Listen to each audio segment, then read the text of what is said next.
नमस्कार, मैं Sumant Kashyap astro vastu consultant अपने यूट्यूब चैनल में आपका स्वागत करता हूं। आज का हमारा वीडियो केपी ज्योतिष के प्रश्न कुंडली पे आधारित है।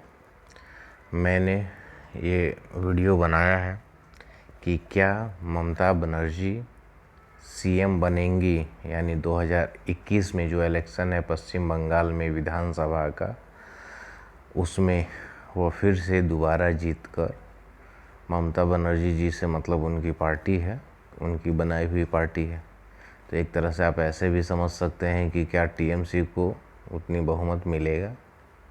लेकिन वास्तविक रूप में क्वेश्चन जो मेरे मन में आया वो यही फ्लैश हुआ था कि क्या ममता बनर्जी सीएम बनेंगी। ये क्वेश्चन है, इसी का हमें आंसर ढूंढना है। केपी की प्रश्न कुंडली के लिए आप जानते हैं 1 से लेकर 249 तक का नंबर लिया जाता है, 249 के बीच, और वो नंबर तुरंत आपके दिमाग में फ्लैश होना चाहिए। ऐसा नहीं कि आप अपना कोई लकी नंबर या मोबाइल का लास्ट नंबर ऐसे कुछ आप चूज करने लगें, ऐसा नहीं तो फिर गलत हो जाएगा। कॉन्सेप्ट आपका सही होते हुए भी आंसर गलत मिलेगा, क्योंकि जो नंबर होता है ये डिवाइन पावर इसे कहा जाता है। केपी ज्योतिष की जो प्रश्न कुंडली है वो एस्ट्रोलॉजर के लिए है, जो एस्ट्रोलॉजी जानते हैं उनके लिए एक डिवाइन हेल्प का काम करती है कि जो 1 से लेकर 249 के बीच का नंबर है, आपके क्वेश्चन की पॉसिबिलिटी के अनुसार ही वह आपके मन में फ्लैश होता है, लेकिन आप उसे अपने से चेंज करने लगते हैं, अपने lucky number, mobile number, house number, इन सब में, इसलिए इससे बचिएगा। आइए इसका देखते हैं। सॉरी, ये आयनांश आप इसे केपी न्यू रखेंगे, यहाँ से आ जाते हैं। लग्न कुंडली का हमारा कोई काम नहीं है, हमारा काम है दशा का। बुध की दशा है और अंतर्दशा देखेंगे तो अगले साल जून तक गुरु है और जून के बाद शनि है। इलेक्शन कब होगा बंगाल का ये मैं कंफर्म नहीं हूँ, इसलिए हम दोनों परिस्थितियों पे चर्चा करेंगे कि यदि 18 जून तक इलेक्शन हो जाती है, रिज़ल्ट डिक्लेयर हो जाता है तब, और यदि 18 जून के बाद जब शनि अंतर्दशा में आती है तब क्या होगा, यानी रिज़ल्ट ममता बनर्जी जी के पक्ष में आएगा या नहीं। आइए उसके बाद हम केपी सेक्शन में आते हैं। शासन सत्ता को हम 10वें भाव से देखते हैं।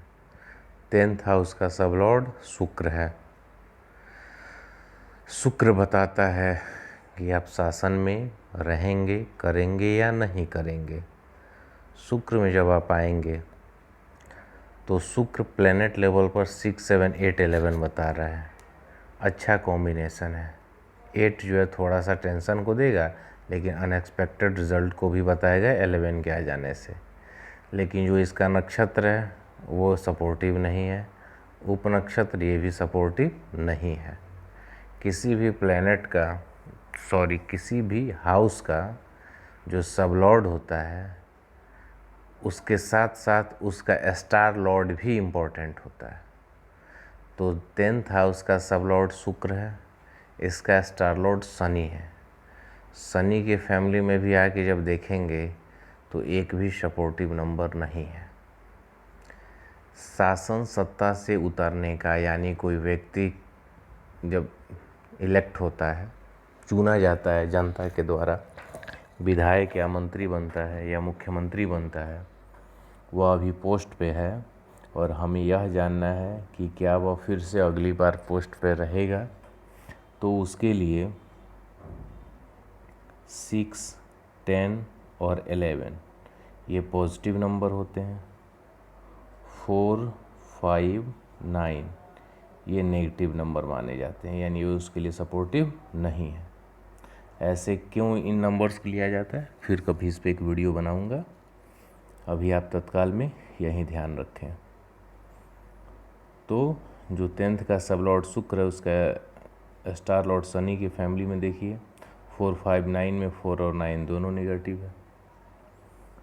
शुक्र में देखेंगे तो नक्षत्र और सब लॉर्ड 3 और 4 भी आ जा रहा है, ये भी नेगेटिव है। अब हम बात कर लेते हैं दशा के, क्योंकि बिना दशाएं जब तक फेवरेबल ना हो रिजल्ट आपको नहीं मिलेगा। बुध की दशा है बुध में देखिए पॉजिटिव नंबर नहीं है, सिर्फ 10 है अकेला, लेकिन 8 के साथ कनेक्टेड है। तो 11 नहीं है तो क्या होगा, रिप्टेशन में लॉस देगा, यानी जो इनका रिप्टेशन है धीरे धीरे 10th भाव मान सम्मान प्रतिष्ठा का भी है, उसमें गिरावट आएगी। 8 कनेक्टेड हो गया, स्टार लेवल पे भी 8 कनेक्टेड हो गया, और 4 नंबर एक निगेटिव कॉम्बिनेशन आ गया। गुरु की अंतर्दशा रहती है तो इसमें पॉजिटिव नंबर 6, 8, 11 है, इनके लिए अच्छे हैं। 4 भी है लेकिन प्लेनेटरी लेवल पे है, यानी अंतर्दशा कुछ सपोर्ट कर रहा है, लेकिन सिर्फ महादशा को भी सपोर्ट करना चाहिए।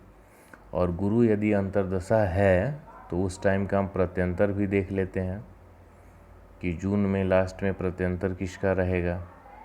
तो बुध की महादशा, गुरु की अंतर्दशा और प्रत्यंतर दशा की जब हम बात करेंगे तो राहु रहेगा। 16 फरवरी तक मंगल है और उसके बाद राहु आ जाएगा, यानी हम राहु को देख लेते हैं कि क्या राहु इनके लिए सपोर्टिव है या नहीं है। राहु में आ जाइए, राहु सपोर्टिंग 6, 10, 11 नहीं है, सिर्फ 10 बच रहा है, लेकिन 8 से ही कनेक्टेड है, कोई फ़ायदा नहीं। 4, 5 दोनों नेगेटिव नंबर, साथ में 8, 10, यानी राहु भी इनके लिए नेगेटिव है।